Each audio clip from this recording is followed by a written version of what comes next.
A remuneração variável na sua empresa é uma fonte de potencialização de resultados ou um problema anunciado, uma verdadeira armadilha de remuneração? Olá pessoal, eu sou o Ivan Giacomassi, Head de Operações da Perfix, e no vídeo de hoje nós vamos bater um papo sobre remuneração variável. A promessa de ser o sonho de consumo de muitos RHs, mas que diversas vezes se transforma numa verdadeira fonte de problemas ou ainda numa política fake, algo que foi prometido e que nunca foi cumprido. E uma das grandes sacadas de vocês nos acompanharem aqui é porque nós podemos criar atalhos. Aqui na consultoria nós temos mais de uma década de experiência em estruturação de programas de cargos, remuneração variável, estruturas de carreira, trilha de desenvolvimento. E se você nos acompanha, sabe que nós sempre trazemos dicas. Afinal de contas, nós aprendemos muito ao longo dos anos e nós queremos compartilhar um pouco dessa vivência e experiência aqui com vocês. Então eu posso te ajudar trazendo atalhos estratégicos. E falando em remuneração variável, o que muitas vezes nós encontramos são programas disfuncionais. RHs que estão vivendo situações de martírio, de problema, porque não conseguem transformar essa promessa em algo concreto. E qual é o principal problema na maioria das vezes? A falta de um ecossistema de indicadores bem estruturados. Isso porque quando nós falamos em remuneração variável, nós estamos falando em cash, em dinheiro, em pagamento em espécie. Então não se trata de um daqueles programas de recompensa baseado em outros fatores que não o financeiro. Então se eu cometer erros aqui, eu posso criar um descompasso de caixa. E a grande questão é viabilidade. O programa ele vai consumir recurso da empresa, então ele precisa ser sustentável. Aliás, na Perfix, sempre que nós iniciamos um programa de remuneração variável, a primeira palavra que aparece na nossa política é sustentabilidade. Não aqui no sentido simplesmente ESG, mas sustentabilidade financeira, ou seja, ele tem que ter viabilidade.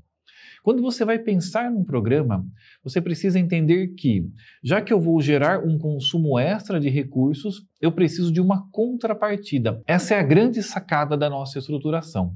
Então, eu gosto de pensar o programa de remuneração variável em um cascateamento de 2 ou 3 camadas. Mas acho que a primeira sacada que você precisa ter em vista é a camada 1. É aquela que eu chamo de camada binária. Ela vai dizer sim ou não, ou seja, vamos ter um programa de remuneração variável, uma participação nos resultados, uma participação nos lucros, ou não, não iremos ter. Para isso, eu preciso de um grande indicador mestre, que é um indicador que vai nos dizer se a empresa está gerando um excedente de recursos que a torne capaz de gerar uma distribuição destes recursos. Normalmente, nós podemos utilizar como indicador mestre geração de caixa, curva de faturamento, embora no caso do faturamento é importante termos clareza que nem sempre o faturamento se converte em receita efetiva, porque nós temos o fenômeno da inadimplência, então eu preciso considerar inadimplência se eu for chamar o indicador baseado em faturamento.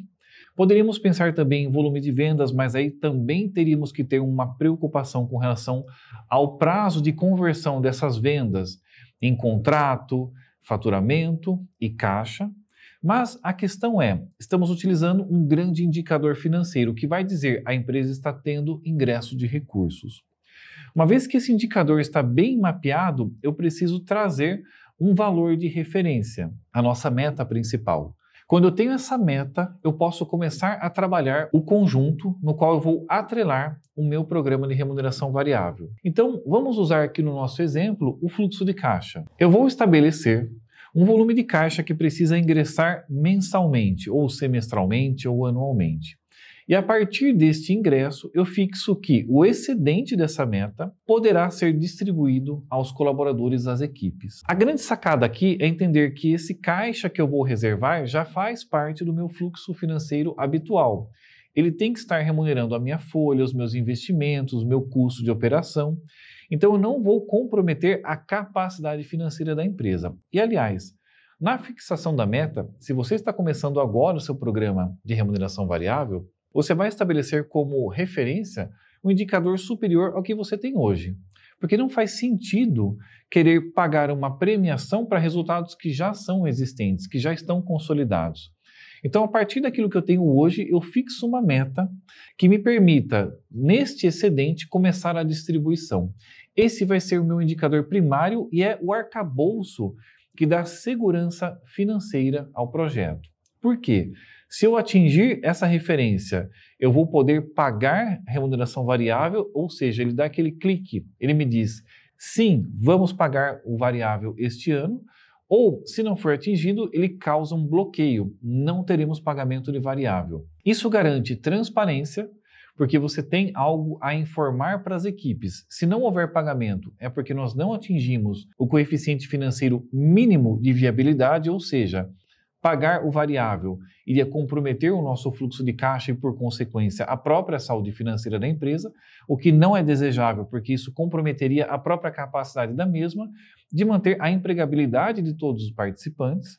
Agora, se isso for ultrapassado, se nós tivermos essa característica atingida, esse indicador for atingido, aí sim nós podemos discutir pagamento propriamente dito, aí nós podemos realizar o reembolso de uma forma técnica e transparente. Então, o indicador primário, ele é a nossa grande salvaguarda, ele que permite a sustentabilidade e garante que o programa pode ser implementado com segurança. Uma vez que você tem esse indicador fixado, aí nós podemos cascatear para uma camada setorial ou até mesmo individual, que seria 2 ou 3 níveis depois. Nesse momento, o importante é que você crie indicadores que possam mensurar o desempenho e a performance das equipes, trabalhando critérios de elegibilidade.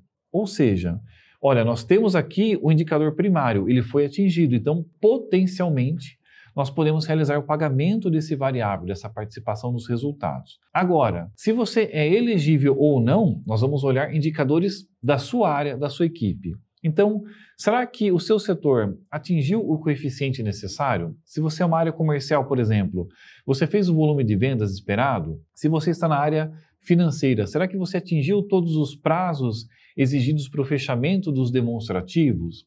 Se você está na área FIM, na área de produtos, será que os indicadores de satisfação dos clientes estão em conformidade? E isso vai dizer se você é ou não elegível, e aí nós podemos dividir a distribuição de uma forma mais adequada e justa. Então aqui nós estamos dando a grande dica principal para que você comece a estruturação do seu programa de remuneração variável, que é a sua arquitetura de indicadores. Se você trabalhar esta base inicial, com certeza você pode construir um plano justo, um plano adequado e saudável. Se você precisar de ajuda, não hesite em nos acionar. A nossa equipe está à sua disposição. Faça contato aqui através dos nossos canais. Nós estamos presentes nas redes, no nosso site, WhatsApp. Teremos o maior prazer em ajudar.